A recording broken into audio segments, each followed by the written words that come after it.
least Mia Love is getting hammered. Yeah.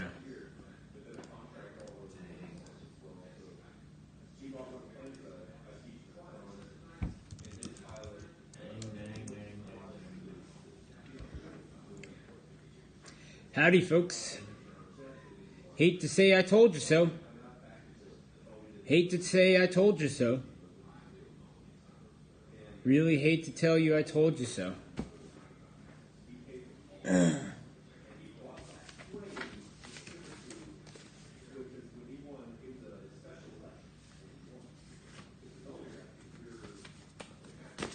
I'm going to go ahead and forecast it out. The Republicans will lose the House majority. As I said last week, that the Democrats' chances of winning it were pretty up there. I was wrong about a couple races, but I don't know if anybody was more accurate overall. I probably gave a total of 30 to 40 predictions, and I want to say 90-something% of them were correct, and we'll handle all of that tomorrow. But what I will say is I'm not disappointed. The president now has a House to run against. He will use executive fiat, which I had previously been opposed to doing. However, if this is the country we're going to live in, I'm a pragmatist, and I'm going to endorse what the president does. We have a willing Senate, and so the House can cooperate with us or not.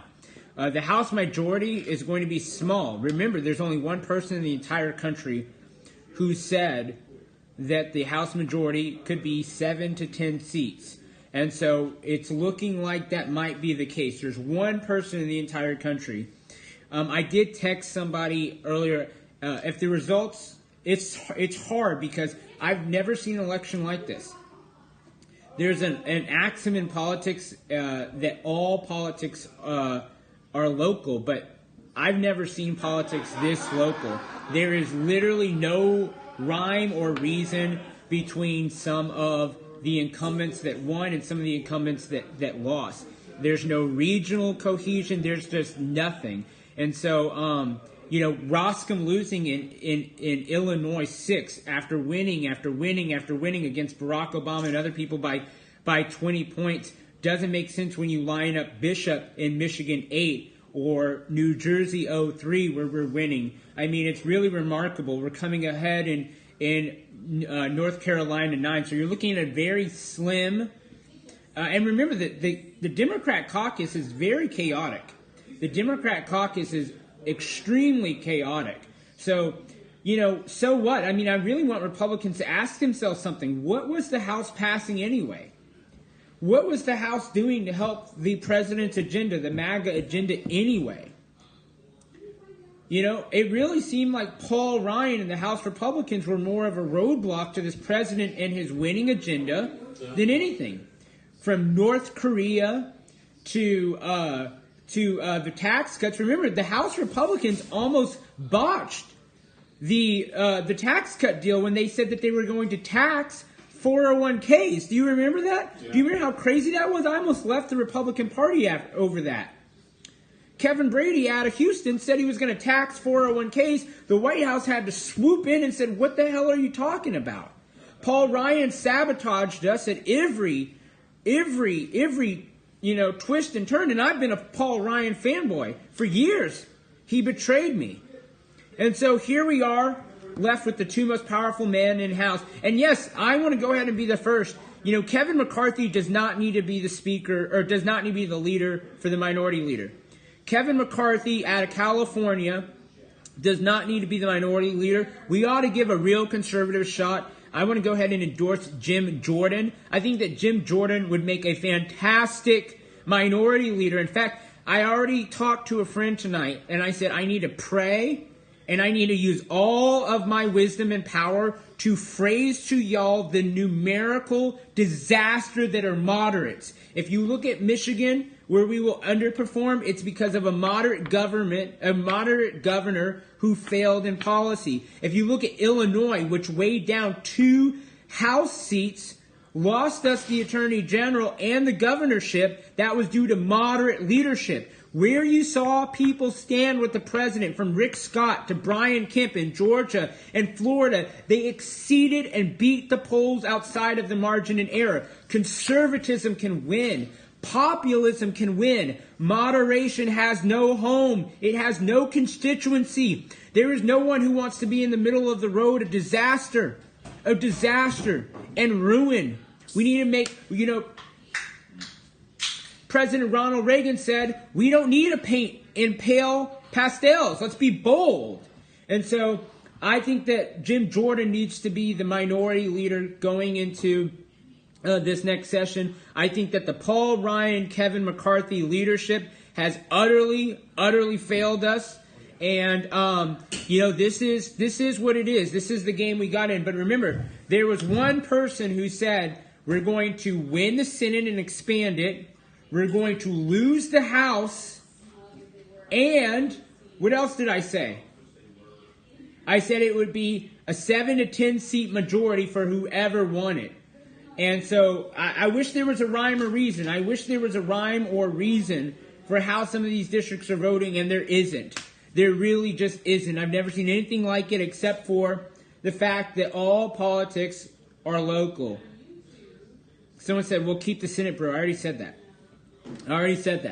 So, here we are. We're watching the rest of this. Don't worry. Who told you that we were going to win Florida? Who said that we were going to win Florida? Look at this. Florida. Ali said we're going to win Florida. It's going to be a Republican pickup. RCP average was Nelson 1.7. 538 said that Nelson had a 67.1% probability of winning. I went against all of the pollsters, all of the forecasters in the country, and I said, do not underestimate what? Rick Scott and his money. What did I say in particular? I said, quote, I think Rick Scott is going to run a couple of points ahead of DeSantis. My theory is that if Scott can pull it out, DeSantis won't. If can't pull it out, DeSantis won't either. Experts wrote off Scott early. I have no idea why. I have been bullish. I've doubted him before in tight spots, and he's always made it out. If I'm wrong and he loses, I will have been wrong 100% in his races. If he wins, I will have finally stopped underestimating Scott and his money. He's done a great job as governor. I will be watching Miami-Dade County. How do Cubans and Hispanics feel about Gillum? What will the turnout be? Lower than necessary turnout prevented Hillary Clinton from winning the state and broke all polling models in 2016. Was I right? Was I right? Was I right or was I wrong? You guys will be able to tell the American public. Was I right or was I wrong? Everyone said, Ali, we'll flip Montana before we flip Florida. I said, we will flip Florida before we flip Montana. What did I do? I had a bias towards West Virginia. And then what happened? Yesterday, I took it off my list. Yesterday or 2 days ago, I said, I don't believe we're going to win West Virginia anymore. I spent months, if not a year, thinking we would win West Virginia. And I said, I don't think we're going to win it anymore. We're not winning West Virginia. Indiana was the only place I said shrug. I had a shrug for Indiana. It's the only place I couldn't read. We won Indiana tonight. 2 hours before Braun was declared the winner, I said, things are looking good in Indiana. And I got made fun of by Democrats. Said, Ali, these are just the rural votes. I said, we're exceeding our models. We're exceeding our models in Indiana. We're exceeding our models in the rural Indiana. I said, don't underestimate Mike Pence, Nick Ayers, and Donald J. Trump. Right? So there we go. So North Dakota, I was right. I mean, it looks like, hold on. What am I wrong again? What am I wrong about? Damn, I might be right about everything. That will scare me. That'll really scare me. Damn. Well, let's watch Montana. If Montana flips, then I will have been wrong about one race. But let's keep watching Nevada and Arizona. Let's keep watching Missouri and North Dakota. But I may have literally called the Senate 100% right. I will be the only person in the entire country who called it 100% right. But I don't know if that's possible. So, who knows? Who knows what's going to happen?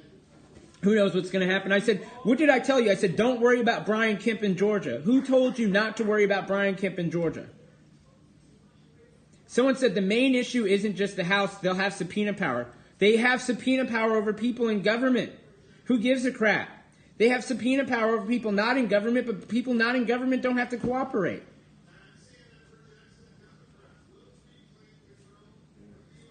Okay, so CNN declared it after me. CNN just copied me. CNN has just now declared the Democrats will win the House after Ali Alexander. So anyway, I'm going to come to you guys live probably in a half hour, and I'll tell you what some of this means. I'm optimistic. I don't really care. There wasn't a bad outcome going in today. I was accurate. I got us underneath the pollsters, but above all this MAGA stuff. And I'm just going to tell you, I know these states. I've worked in 30-something of them. I have worked in 30-something of them. I've worked in 30-something states in this union. You think I don't, have friends everywhere? I don't have my friend to the ear, my ear to the thing. Lee Zeldin just won in New York. So anyway, Arizona, I'm calling for the Republicans. We'll see what ends up happening, but we'll see what ends up happening. But I think that McSally is going to win. Yeah, I told you. And it looks like we're actually going to that pollsters are going to be exactly right about New York, which really disappoints me. So anyway, thank you guys so much. If you want to support my work, patreon.com/Ali Alexander. I want you guys to share this, and I want you guys to make sure you're following me. There's the follow button right there. Right there. Right there. This is going to be a very exciting time. Later this week, with my Patreon donors, we will have a Q&A, and you guys can ask me about stuff. Y'all can ask me about stuff ahead of time, ahead of what's going to happen with this new makeup. I'm fine. Menendez in New Jersey, I said would go towards New Jersey. I said would go towards him. That pedophile. Yeah. Let me in. Andrew, you want to say anything to Periscope? Yeah, I got a lot to say to Periscope. Well, you got 60 seconds. What do you think about the results so far? Okay. Ali knew what was going on, so props to Ali. I wrongly called the House. I did get the governor races in Florida and in Georgia. I had Kemp and I was wrong about the Florida governor's race. Well, I saw a little bit of divine providence there because you can't have a crooked communist now putting judges on the Florida Supreme Court, controlling what's going on. 3 seats. Yeah, there's too much responsibility that God would allow a crooked communist in Florida, one of the most important states in the United States of America. No, that was not going to happen. God gave us some mercy there. I honestly think, though, that even with the Republicans losing the House, this will end up being a good thing because we weren't getting our agenda through anyway. These rhinos were blocking us at every turn. I feel like now the American people are really going to realize the importance of the primaries. All of the true MAGA candidates in primaries for the last 2 years, so many of them got knocked out. We have to have MAGA candidates that actually support President Trump win in the primaries. You can't get people like Jeff Flake and Paul Ryan in the Congress and then expect Americans to be fired up to vote. Why would anybody want to vote for those people when they've been destroying the country for the last few decades? Ali, I don't want to. Yeah, no, it's good. Well, I will be scoping later if he's still around, which is dependent on his wife wanting to hang around. Then we'll have a bigger scope. But I'm going to do a scope tonight, at least one more, but probably 2 more. And then I will do another scope tomorrow. I will guide you guys through this. Patreon.com/Ali Alexander. You have nothing to fear. We have seen the future. Everything is happening how I said it would happen. I mean, you have to really think about it. There's 435 seats inside of the House. I said there was a 14-seat window. Who else in the country called that? So I hope you were betting accordingly. I hope some of you made money. More importantly, I hope some of you guys didn't shed tears because you weren't disappointed. We've got a way out of this. We'll just see what ends up happening. No!